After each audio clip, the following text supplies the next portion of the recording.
Good morning बच्चों। आज के इस वीडियो में हम कुछ बेसिक कंसेप्ट क्लियर करेंगे जो कि चैप्टर 1 जो कि इंट्रोडक्शन ऑफ माइक्रो इकोनॉमिक्स है उससे रिलेटेड होंगे। पहला जो कंसेप्ट है, सबसे पहले तो हम यही जानेंगे कि इकोनॉमी क्या होती है। What is an economy?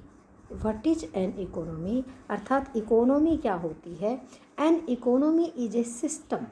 Economy is a system which provides people, जो कि पीपल्स को प्रोवाइड करता है, द मीन्स टू वर्क, काम करने के जो साधन हैं, एंड अर्न ए लिविंग, और अर्न ए लिविंग यानी कि आजीविका प्रदान करता है। जो सिस्टम काम प्रदान करता है और आजीविका अर्थात रोजी रोटी प्रदान करता है, वही सिस्टम क्या कहलाता है? इकोनॉमी कहलाता है। एक बार फिर दोबारा से रिपीट करते हैं। An economy is a system which provides people the means to work and earn a living. Next है vital process of an economy. What is the vital process of an economy? Vital means important जो processes हैं economy की वे क्या हैं? तो first of all production, second consumptions, investments या capital formations.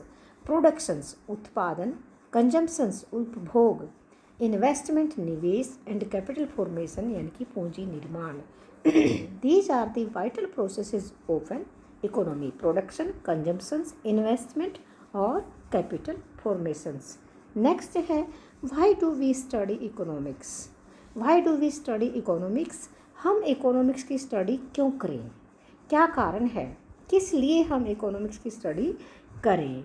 Dear students, it enables us to understand different aspects of economy, क्योंकि ये हमें अनेबल करता है understand different aspect of economy. अर्थव्यवस्था के जो डिफरेंट आस्पेक्ट हैं, डिफरेंट पहलू हैं, उनको समझने में हेल्प करता है।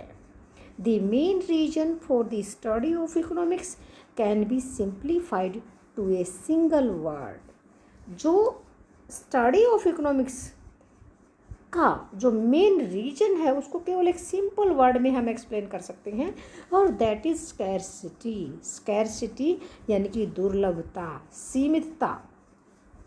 Hence economics is concerned with selection of resources. Economics का मतलब है कि रिसोर्सेज का सिलेक्शन करना अंडर कंडीशन ऑफ स्कैरसिटी, यानी कि जो दुर्लभता की स्थिति में हमने रिसोर्सेज को सिलेक्ट करना है। यही क्या है? इसका सिलेक्शन जो करना है, यानी कि जो चुनाव जो करना है, वही कारण है कि why we study economics due to scarcity, क्योंकि जो resources are limited and our wants are unlimited. Now what do you mean by scarcity? Scarcity क्या है? Scarcity refers to the limitations of supply in relation to demand for a commodity. Scarcity refers to the limitation of supply. Supply limited है in relation to demand for of a commodity. एक commodity की जो demand है उसकी बजाय जो supply है वो लिमिटेड है और डिमांड अनलिमिटेड है। स्कैरसिटी इज यूनिवर्सल, एंड जो स्कैरसिटी है, जो दुर्लभता है, वो सार्वभौमिक है, वो यूनिवर्सल है। दैट इज एवरी इंडिविजुअल, वो सभी के लिए है, प्रत्येक जो इंडिविजुअल है, व्यक्ति है, उन सब के लिए है। एंड ऑर्गेनाइजेशन, सभी संस्थाओं के लिए। And economy focuses scarcity of resources, and economies, all economies, every economies in the world focuses scarcity of resources. Next, scarcity calls for economizing the resources. Scarcity calls for economizing the resources. अगर scarcity है तो हम economise करेंगे किसको? Resources को। Calls for, वो कहती है कि मितव्ययता के साथ रिसोर्सेज का प्रयोग करें। Economising refers to making optimum use of the available resources, जो हमारे पास रिसोर्सेज हैं उनका ऑप्टिमम यूज होना चाहिए रिसोर्सेज का, यानी कि हमें वेस्ट नहीं करना चाहिए। There is need to economise, और यहाँ पर ज़रूरत है इकोनोमाइज करने की। As we have to satisfy our unlimited wants, क्योंकि हमें अपने अनलिमिटेड वांट्स को सेटिस्फाई करना है आउट ऑफ लिमिटेड रिसोर्सेज, क्योंकि our resources are limited. Scarcity is not the only problem. Now second problem आ रही है, तो ये कहता है कि scarcity is not only the problem, केवल जो स्कैर्सिटी ऑफ रिसोर्सेज है वो केवल प्रॉब्लम नहीं है। Limitations of resources is not the only problem. In addition to being scarce, scarcity के साथ में एक और प्रॉब्लम है, resources are have alternate uses. Resources also have alternated uses, जो हमारे पास रिसोर्सेज हैं जो लिमिटेड हैं उनके अल्टरनेट यूज हैं, उनके बहुत सारे यूजेज हैं, उनके वैकल्पिक प्रयोग हैं, उनके बहुत सारे यूज, मैनी यूजेज हैं। It gives rise to the problem of choice, and that is the main problem of the economy. Choice is the choice, problem of choice is the main problem of the economy. Next, economic problem. Economic problem, an economic problem is basically a problem of choice. Very very important, dear students. An economic problem is basically a problem of choice. Economic problem is basically a problem of choice involving satisfactions of unlimited wants. हमारी जो wants हैं वो unlimited हैं out of limited resources, because our resources are limited, having alternate uses. Very very important definitions, because an economic problem is basically a problem of choice involving satisfactions of unlimited wants out of limited resources of having alternate uses. Reason for economic problem. What are the main reason for economic problem? जो आर्थिक समस्या है उसका main कारण क्या है, उसके क्या कारण है, प्रॉब्लम के मेन रीजन क्या है। स्कैर्सिटी ऑफ रिसोर्सेज, यानी कि संसाधनों की दुर्लभता, यानी कि जो हमारे पास संसाधन है वो दुर्लभ हैं।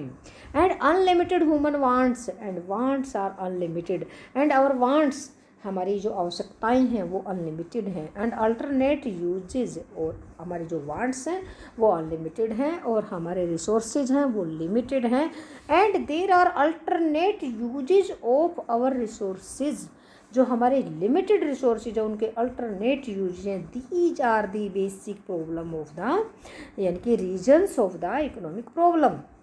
Scarcity of resources, unlimited human wants, alternate uses.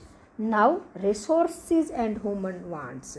Resources they are scarce, वे लिमिटेड हैं। They have alternate uses, and जो रिसोर्सेज हैं उनके अल्टरनेट यूजेज हैं। Human wants they are unlimited, ये अनलिमिटेड हैं। दे डिफर इन प्रायोरिटीज, और इनकी प्राथमिकता में अंतर होता है, इनकी तीव्रता में अंतर होता है, क्योंकि there are many wants of an individuals and there are the priorities in, they differ in priorities. कुछ वांट्स ऐसी हैं जिनको हमने अभी सेटिस्फाई करना है, और कुछ वांट्स ऐसी हैं जिनको हम पोस्टपोन कर सकते हैं। तो they are differ in priorities. Next, meaning of economics. Economics का मीनिंग क्या है? Economics is a social science. Economics एक सामाजिक विज्ञान है which studies the way of society, which studies the way a society chooses to use its limited resources। देखिएगा, दोबारा से इसको ध्यान से देखेंगे। Economics is a social science which studies the way a society chooses to use its, comma लगाएंगे यहाँ पर, a society chooses to use its limited resources. जो सोसाइटी है उसके पास लिमिटेड रिसोर्सेज है और किस तरीके से वो उनको चूज करती है। विच हैव अल्टरनेटेड यूज, जिनके अल्टरनेट यूज हैं। To produce goods and services, वस्तुओं और सेवाओं का उत्पादन करने के लिए। एंड टू डिस्ट्रीब्यूट दैम, और उनको वितरण करने के लिए, उनको डिस्ट्रीब्यूट करने के लिए। among different groups of people, different types of groups, different groups of people. Economics is all about making choice in the presence of scarcity. Economics is all about, यानी कि कुल मिला करके इकोनॉमिक्स की क्या है, is all about choices in the presence of scarcity. दुर्लभता में उसको चॉइस करना होता है. Economics aims to ensure that the resources are used in the best possible manner. यानी कि जो भी हमारे पास लिमिटेड रिसोर्सेज है उनको किस प्रकार से बेस्ट पॉसिबल मैनर में हम यूज कर सकते हैं. नेक्स्ट है positive economics and normative economics.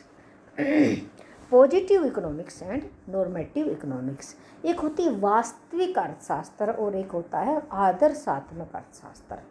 आदर्शात्मक normative what ought to be and positive what is, what was, what will be. That is the positive economics. Positive economics it deals with what are the economic problems. It deals with what are the economic problems and how are they actually solved. Problem क्या है और वास्तव में उनको solve कैसे किया जाएगा. That is related to positive economics. It remains strictly neutral with respect to ultimate ends. With respect to ultimate ends. It avoids economic value judgement. ये जो मूल्य निर्णय है ना, जो वैल्यू जजमेंट है ना, उनको अवॉइड करता है. This is based on facts. Positive statements can be verified as true और false by comparing with actual data. जो पॉजिटिव इकोनॉमिक्स है can be verified as true, true है, और फॉल्स है by comparing with actual data. वास्तव में जो facts हैं, डाटा हैं, उन्हीं से वेरीफाई होती है positive economics. It is related to what is, what was and what will be. हकीकत क्या है ये उससे रिलेटेड होती है कि वास्तव में क्या है. जैसे भारत की जनसंख्या 2001 में कितनी थी, 2011 में 121 करोड़ थी. तो ये हकीकत है. व्हाट वाज 121 करोड़ थी of Indian populations. That is the positive economics. And what will be or what ought to be, क्या इतनी होनी चाहिए थी, that is related to normative economics. Next, normative economics. It deals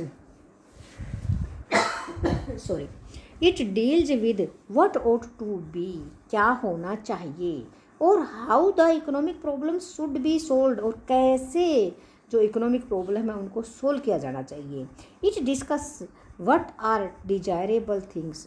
मतलब जो डिजायरेबल थिंग्स हैं वो क्या होनी चाहिए, and should be realised, and what are undesirable things and should be avoided.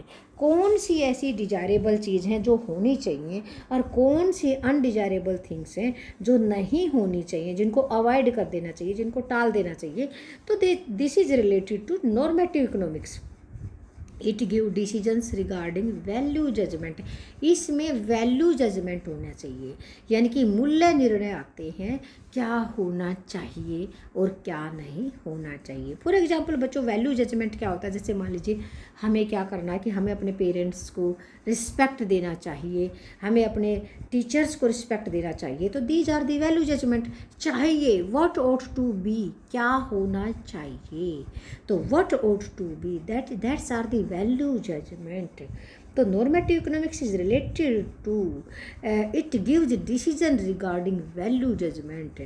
And जो एक्चुअल में जो पॉजिटिव इकोनॉमिक्स है is not, it avoids economic value judgment. It avoids economic value judgment, and normative economics is related to value judgments. Economics is a science, as a science.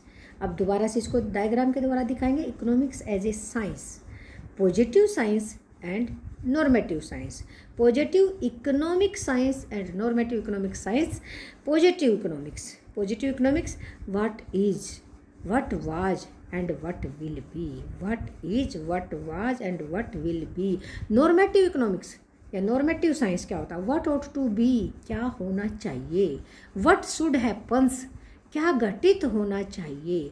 What should have happened, क्या हुआ. What should have, क्या घटित होना चाहिए था. तो that is normative science. Next, micro economics and macro economics. Micro economics क्या है और मैक्रो इकोनॉमिक्स क्या है? Dear students, micro economics, first of all we take micro economics. Father of economics, father of micro economics is Adam Smith. Dear students, father of modern economics, father of modern economics, आधुनिक अर्थशास्त्र के जो पिता हैं वो Adam Smith हैं. अर्थशास्त्र के जो पिता हैं वो एडम स्मिथ हैं. और फादर ऑफ इकोनॉमिक्स, यहाँ पर आएगा economics, father of economics that is Adam Smith.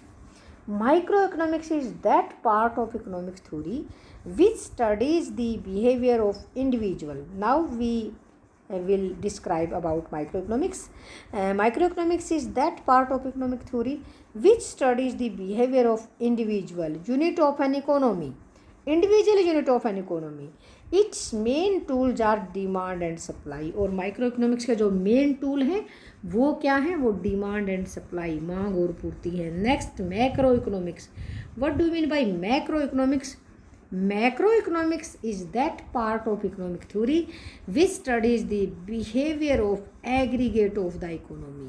जो एग्रीगेट इकोनॉमी के, एग्रीगेट के यानी कि समग्र जो वेरिएबल है, यानी कि समग्र जो व्यवहार है, यानी कि समग्र यानी कि एग्रीगेट से रिलेटेड है as a whole. Its main tools are aggregate demand, aggregate supply. Aggregate demand and aggregate supply main tool हैं. नेक्स्ट है interdependence. Interdependence of micro economics and macro economics, यानी कि माइक्रो इकोनॉमिक्स और macro economics की परस्पर निर्भरता, आपस में वो किस प्रकार से निर्भर हैं. माइक्रो इकोनॉमिक्स ज़्यादा ज़रूरी है या मैक्रो इकोनॉमिक्स ज़्यादा ज़रूरी है, या माइक्रो इकोनॉमिक्स ज़्यादा बड़ी है या मैक्रो इकोनॉमिक्स बड़ी है. तो देखो ये दोनों ही कॉम्प्लीमेंट्री चीज़ें हैं और ये दोनों एक दूसरे की पूरक हैं और दोनों ही एक दूसरे के साथ जुड़े हुए हैं, दोनों ही एक दूसरे पर परस्पर निर्भर हैं. किस प्रकार से? Economics is a single subject and analysis of economy can not be split into two water tight compartment. यहाँ क्या कहा गया कि economics is a single subject, अर्थशास्त्र एक सब्जेक्ट है और analysis of economy can not be split, और इकोनॉमिक्स को दो भागों में हम नहीं बांट सकते हैं. It means both are interdependent, क्योंकि ये दोनों आपस में एक दूसरे के इंटरडिपेंडेंट हैं. Next micro economics depends on macro economics. जो माइक्रो इकोनॉमिक्स है वो डिपेंड ऑन मैक्रो इकोनॉमिक्स, वो मैक्रो इकोनॉमिक्स पे डिपेंड है.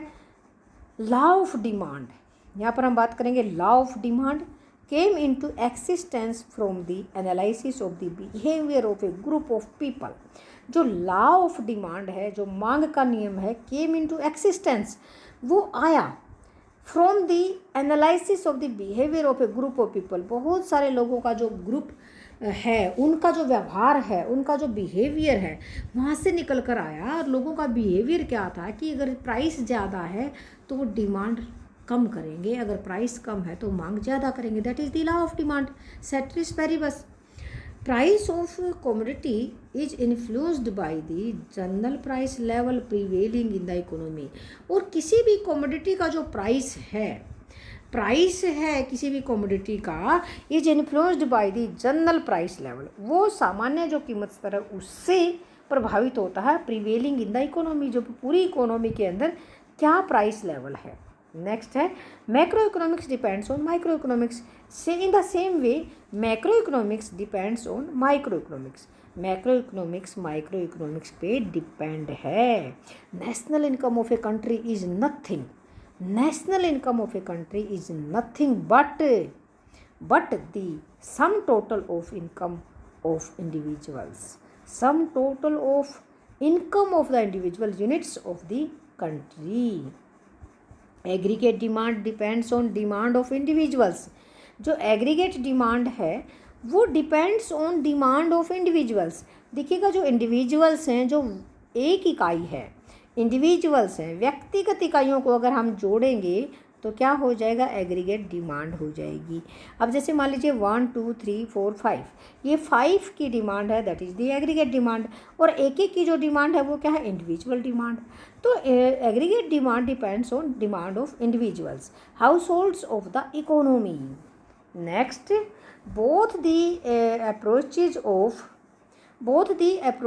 of micro and macroeconomics are supplementary to each other, complementary to each other, एक दूसरे को सपोर्ट करती है, एक दूसरे को कंप्लीट करती हैं। The superiority of one approach over the other can not be claimed.